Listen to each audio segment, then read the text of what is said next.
రోజు నిద్ర లేచిన వెంటనే నేను చేసే పని ఏంటంటే రాజకీయాల్లో ఉన్నప్పుడు బాగా బిజీగా ఉండేవాళ్ళం.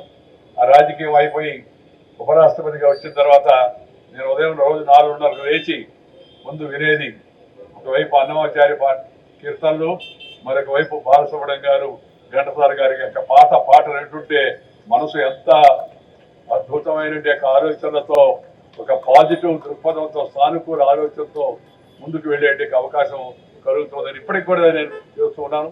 జీవితాంతం ఆఖరి రోజు వరకు కూడా చేస్తూ ఉంటానని చెప్పి నా కోరిక. ఆయన స్వరం నిత్యం ధ్వనిస్తూనే ఉంటుంది. శ్రీ బాలసుబ్రహ్మణ్యం గారు పేరు స్మరించుకోగానే శ్రీ దేవరకొండ బాలగంగాధర తిలక్ గారు ఆ రోజులో రాసిన అమృతం కురిసిన రాత్రి అనే మాట మనకు గుర్తొస్తుంది. ఆరంభం ఆనందం మనిషి అయిన వాడు, జీవితాన్ని ప్రేమించిన వాడు, జీవించడం తెలిసిన వాడు అంటూ దేవతలు సైతం కీర్తించిన వ్యక్తిత్వం అందులో కనిపిస్తుంది మనకి.